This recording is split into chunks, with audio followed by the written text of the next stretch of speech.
Hello and welcome back to the SuperCoach Corner podcast for another episode here today where we're going to discuss rookies and mid-prices on the defensive line. I'm Tyson, your host today, and joined alongside me as always is Darcy. Darcy, ready to get into some defender rookies and mid-prices? Yeah, looking forward to it, mate. Probably one of the more easier lines, I feel like, this year. I think, especially for defense, the rookies and the mid prices, I think there's a few guys that really stand out compared to the other lines that might be a little bit more difficult. So, no, I'm looking forward to getting into it and discussing these guys. But yeah, firstly, we'll share our socials. Make sure you go give us a follow there. And we do have a cash leagues and an unlimited league running as well. So, make sure you head across there, join them. If you are interested in joining in the cash leagues, just shoot us a message and we can get you involved that way. But we'll jump straight into it, mate. We'll start with the rookies, then we'll head into the mid prices, and we'll just go through player by player and get some of your feedback and your notes on them. We'll start with Josh Lindsay, Tice. I think it's as easy to say it's just a lock at this point. Yep. Looks so good in that West Coast game against Port down back. Just so clean with his possessions. Yeah, just massive. It looks like he's locked into that West Coast side. So I think he should be locked into SuperCoach sides. Safely play on field as well at this point. Would you say the same? Yeah, couldn't agree more. He's probably one of the biggest locks. He's up there with Jagger at this point in terms of rookies that you should be locking into your side. Wade Durskin got signed as an SSP at the start of last week. Played that game on, I think it was Wednesday night against Geelong and looked really, really good. Scored 80 odd points, 99k defender. I really like the pick, Tice. Harry Dean was actually announced as making his debut today, so the job security is a little bit shaky. But other than that, if he's playing, I'll be picking him. Yeah, Harry Dean and Jake Smith both named as debutants, so it's not like they were doing one post for each. I reckon he's missed out altogether. So, yeah, he'd definitely be an emergency. Maybe if Wiedering is a laid out, Dirksen could come in. I'm not sure because he's coming back from injury, but definitely one to keep an eye on as a downgrade option throughout the year. Lockie Jacks, is he just one that we lock in for the Dogs? There's a couple of guys vying for this spot. Do you reckon he's going to make it? Yeah, I think from all reports, he's that guy. They've talked so highly about him throughout the preseason. Didn't really step a foot wrong in the practice matches. Like really performed well in the unofficial one. Was a bit quieter on the weekend, but I think he'll be favoured heading into the season, heading into opening round. So we'll get a good look at him. But yeah, I think he's one that should be on everyone's team, especially now before the teams are announced. Yeah, definitely can't disagree with that one. Jacob Farrow from Essendon, a bit of that higher price rookie, obviously defensive mid eligible. Would you look at Jacob Farrow as an option for the Bombers? Yeah, I think the scoring capabilities is really high with Jacob Farrow. I like the way that he kicks the footy. He's a really good user.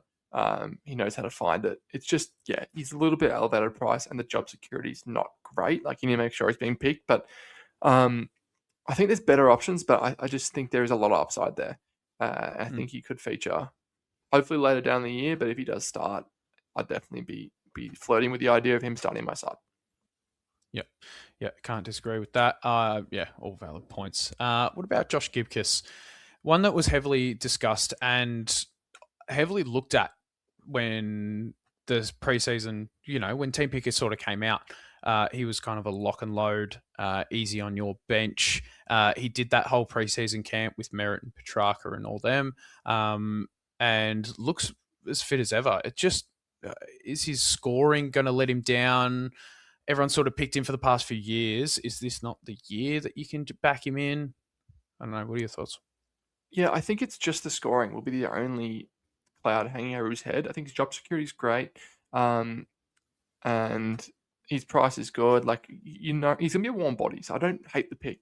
If you want someone who can push you, 50s, 60s, and potentially if he takes a few intercept marks, so you can have that spike score here or there.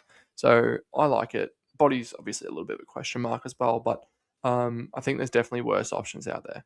You're a Richmond supporter. What do you feel about him? Yeah, he had to play that key back in the practice game because Noah Bolter wasn't available. So with Bolter coming back, I think he's going to go back into that intercepting defender. Floston is a test as well. So how does that all fit together? I'm not sure because Gibcus hasn't played a lot of footy, so it's not like we have a massive sample size to look at. So it's very interesting to see how that'll set up. But I think at Gibcus's price, you could easily pick him on your bench, and he's one that's definitely in my calculations. If say a Jax or Dirksen doesn't get picked. Yeah, yeah. No, definitely. I'm in the exact same boat. What about his teammate and your boy and Sam Grill, Tice? Obviously, he showed some really good signs in preseason. So I think he's one that is sort of finding his way into most sides at this point.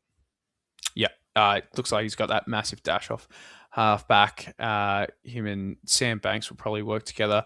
Maybe they'll push Jaden Short out of there, your boy. So, yeah, he's definitely looked the goods. Had a great passage of play through the practice game where he just took on a few guys, a few handballs, 1-2s, and yeah, it just broke the line. So he's been tearing up the preseason. Love to see it. I think he's locked into that Richmond side and should be locked into your SuperCoach side as well.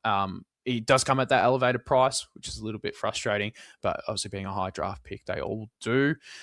Yeah, just lock in Sam Grill. What about Charlie Edwards here, Das? For Adelaide, no one's really talking about him that much. He's definitely low ownership. What can you tell us about Charlie? Yeah, he sort of come from the clouds in terms of a super coach option. Was picked for that game on the weekend for Adelaide and ended up having their second most CBAs, just played through the midfield all day. Had 17 touches, didn't use it great, didn't score tremendously, but like he's defensive mid, so it's good DVP. We're sort of calling out for midfield options more than anything, but obviously he can play down defense as well. So he's one to definitely keep an eye on if he's playing and getting that role with no Saligo, no Rankin to start the season. Does he get a shot in the midfield? If so, then it might be worth a punt. But I think the job security is the main issue there. We don't know how long he's going to be in the side for, or if he's going to be at the side at all. So, yeah, a lot of question marks around Charlie Edwards, but who knows? If he does that role, it could be a nice little left field pick, Tice. That sort of sums up, I think, that the genuine options, some other options that people have looked at and sort of had in and out of their Supercoach sides, but maybe some things have popped up that have, I just think there's better options than them. Zeke Yuland, I do this every time. I just think with his price tag and his job security issues at the moment, I just wouldn't be going there.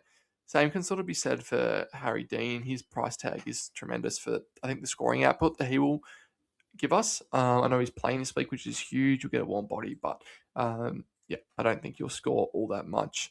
Will Parker from Collingwood probably has some job security issues, and he's never going to blow you away with his scoring. So I think the guys we've spoken about already probably are better in both aspects. Bradley McDonald, Tice, has been in and out of the side for the past couple of years. It's just that job security. He plays a role in which Hawthorn have an abundance of that sort of third tall defender, and yeah, he might just not get his spot in that Hawthorn side. Xavier Taylor was in a lot of people's sides to start the year, but could barely get onto the park in either of those pracky matches. Just sort of given a quarter here, didn't play in the official one just due to the lightning. So it doesn't seem like he'll get an early berth, unfortunately, but one we can look at later. Dylan Patterson, early draft pick for Gold Coast, didn't play in either of the games, so it just seems like he'll bide his time through the VFL. So they're probably the guys I just think they're there and they're thereabouts, but that there's probably better options than them. One other guy I wanted to float to you, Tice, before we move over to the mid prices is Charlie Ballard. So he's sort of that more elevated rookie option. He's over 200k, coming off an ACL injury, I think it was. You're really hot on this guy. Is he a genuine option, do you think? Well, yeah, to be honest, you're the guy that sort of got me onto him. And the further I look into it, I like the pick more and more. So he had a great stretch of games in 2023, which really shows his ceiling, where he dropped 93, 132, 83, 124, 95, and 97. That was 6 back-to-back games of just all 83 plus scores. Few big scores in there. But then that was in 2023.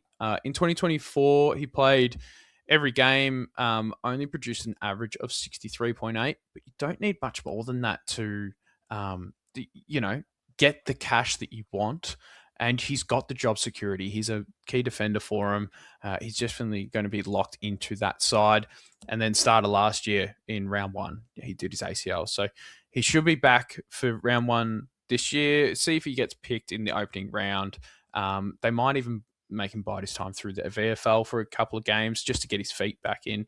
ACL is a big injury. So, yeah, they might just put him on ice for a little bit and make him work his way back through the VFL. So I am hot on him. I'm starting to cool on him. I went from nothing. Then you mentioned him. I've gone to the heights, and then now I'm cooling a little bit. So, we'll see how that turns out come round one. Every time you mention that stretch, I know it was a few years ago, and you're digging in, but just to be able to know that he has that ceiling, we know how good of an intercept mark he is, and to see that can translate to SuperCoach scores is really promising. So I know it's an elevated price, so that's probably the biggest downside for Charlie Ballard. But that sums up the defensive rookies, Tice. We'll jump into the mid prices where we do have an abundance of options, and we'll go through them. A few that are seriously on a lot of people's radars, and then a few that are maybe a little bit left field and people haven't considered as heavily. I'll start with Colby Mckercher, Tice. I think he's currently features in both of our sides. I know he's had a broken finger throughout the preseason, so hasn't done any of the preseason games, but from all reports will be good for round one. I seriously think he can break into that top echelon of SuperCoach defenders. Yeah, I agree as well. I think he's a top 10 defender if he stays in that half-back role. That is the big thing, I think. We saw at the start of last year, the first half of last year, he was thrown around up on the wing, half forward, just to see if they could get him into the game, get him into more of a midfield role rather than just picking up the cheap ball off half-back. That didn't work. And you could pick him up for a cheap price. They threw him back to half back, and he dominated the back half of last year for Supercoaches. So I was definitely one to reap rewards on that. I was very happy with picking that up. So I don't know why I couldn't just back him again at 440K.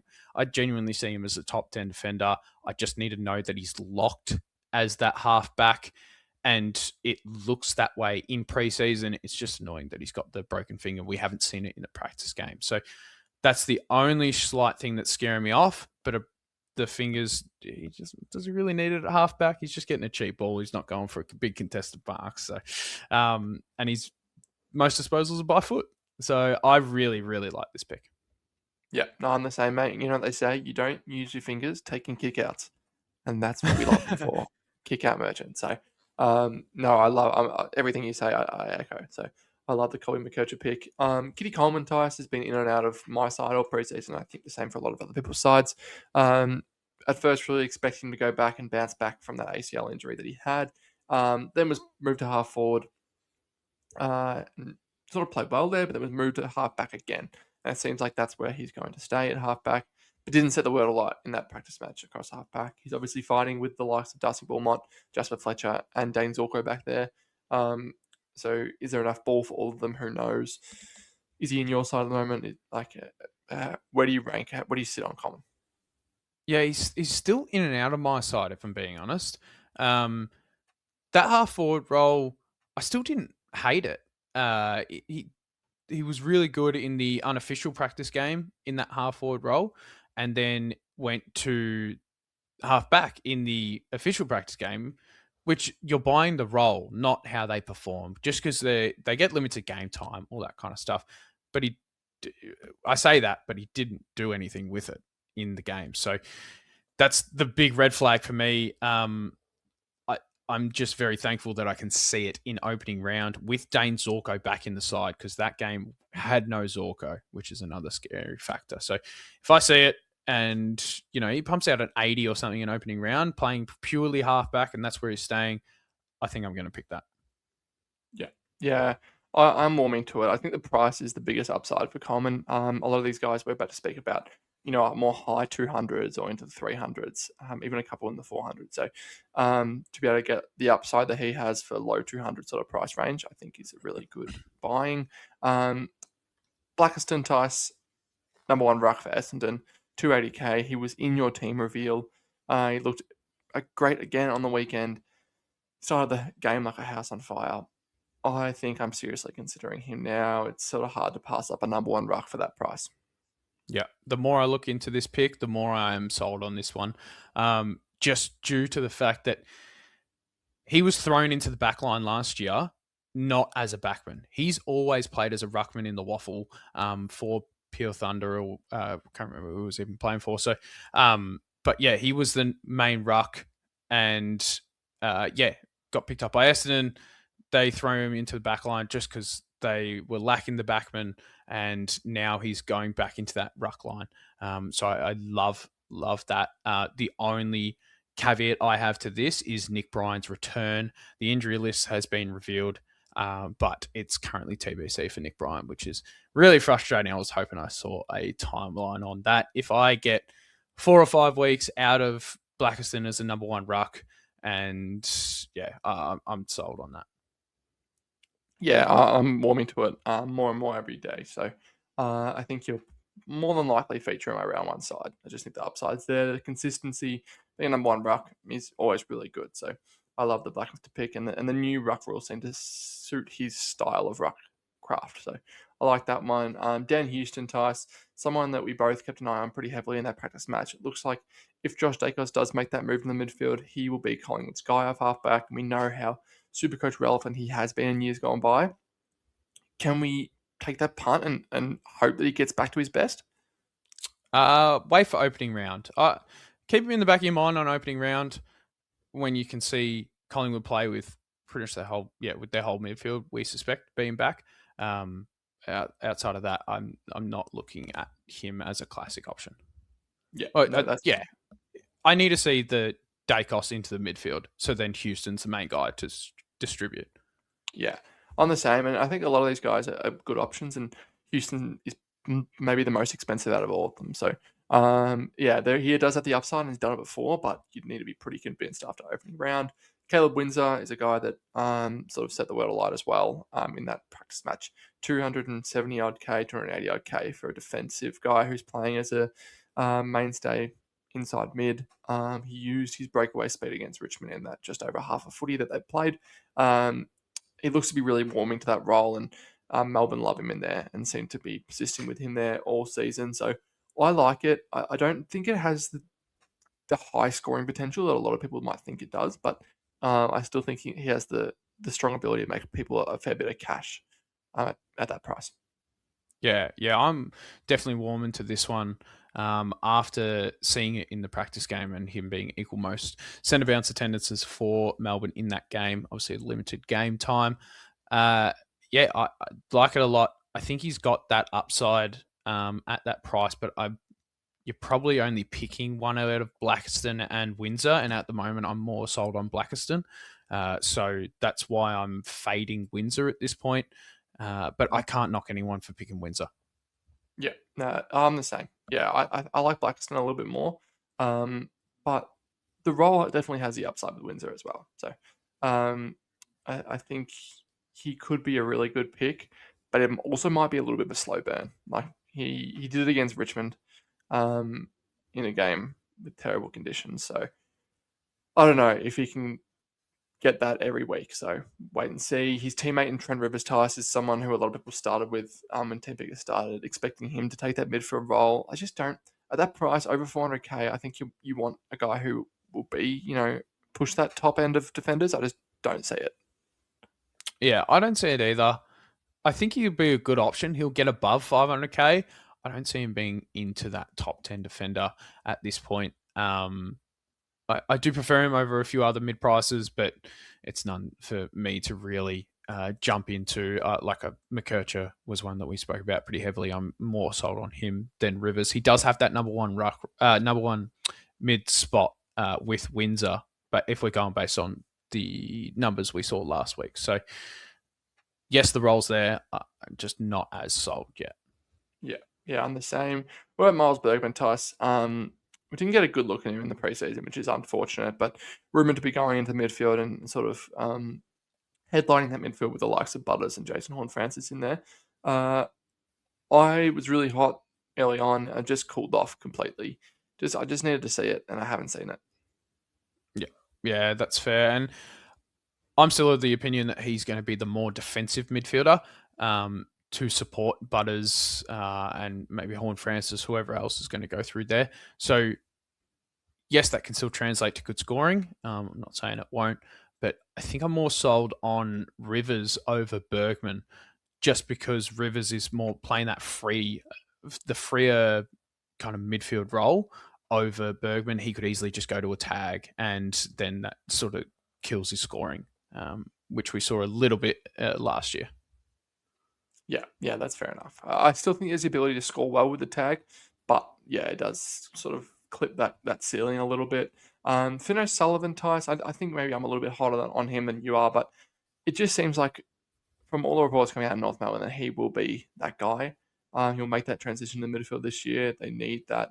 I think North fans need to see that and something to hang the hat on. And he just has looked really good in the preseason in there. He's put on 8 kilos of muscle over the preseason, hit the gym. He looks like a bigger boy who can hold his own a lot more. And he's a really classy mover and ball user that we saw last year, playing more on the outside. But I think that'll translate well into the inside this year. Just over 300k. I think there's heaps of upside. Yeah, there's definitely some upside in that pick. It looked really good against the Pies, albeit a beaten up midfield for the Pies. Yeah, it looks like he's going to transition into that. I don't think he's going to get the second most centre bounce attendances that we saw in that game for North every game behind LDU. I think Sheasel will push ahead of him. There'll probably be Tom Power taking a fair few more because they still know what he's got. Maybe Parker's got to jump in there. But a few guys have to come out as well from what we saw in that practice game.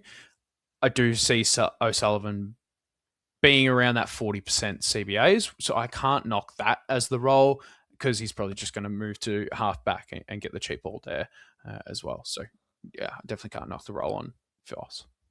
Nice. Yeah, that's fair enough. I think I'm really high on him. I just love the talent and think he's a great player. Zak Johnson, Tice, one that sort of came from the skies from the Pracky match. And I know sometimes we can read into some practice match stats a little bit too much, but he's someone at 270k, seemed to be that general across halfback for the Bombers. With Archie Roberts making that move into the midfield, can we sort of expect more of that kind of season? That they are playing this weekend, so he's someone that I'm seriously keeping an eye on. But again, he's similarly priced to your Blackistons and your Windsors. Yeah.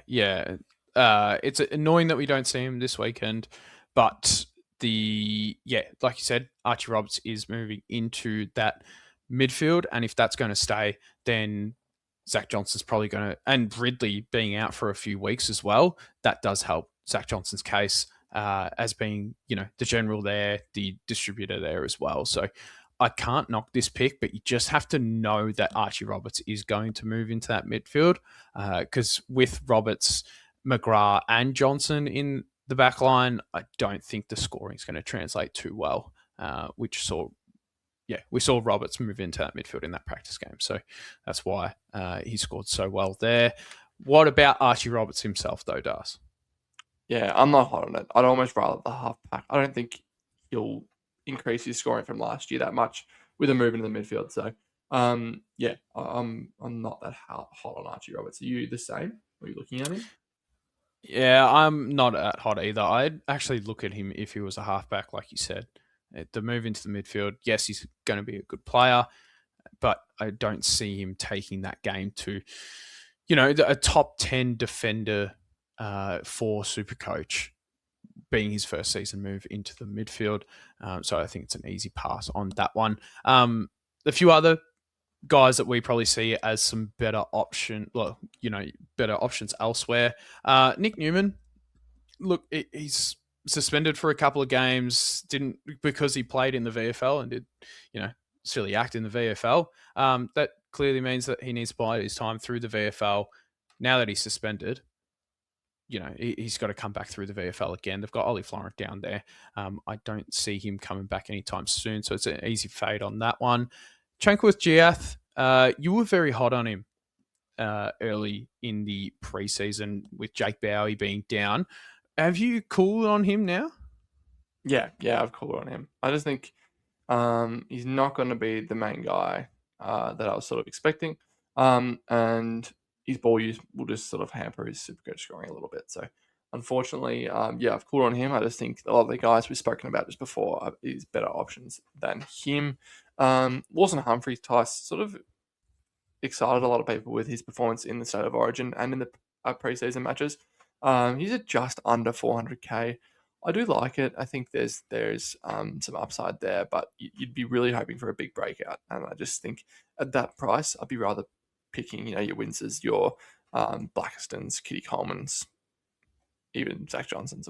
Like, I just think there's better options. Or you spend an extra 20 or 30k and get Mckercher. So I think there's better options. And same with Will Powell. I know a lot of people were looking at him just with that highlighted move into the midfield, but he'll still be like the third, fourth string midfielder. So I don't think that'll translate to huge SuperCoach scores that you might be hoping for. So that sort of sums up the mid prices in the defense, mate, and sums up the episode. So unless there's anyone else that you want to chat on, it's been good to chat on that. We'll have a lot of these videos and podcasts coming to you soon with different lines. We'll get into the premiums as well for each line as well. So if you have any players that you want us to touch on specifically, make sure you chuck in the comments or shoot us a message and we can make sure to touch on them in the episodes to come. Yeah, easy. Thanks, Das. Yeah. Perfect. Thanks, Das. Every time.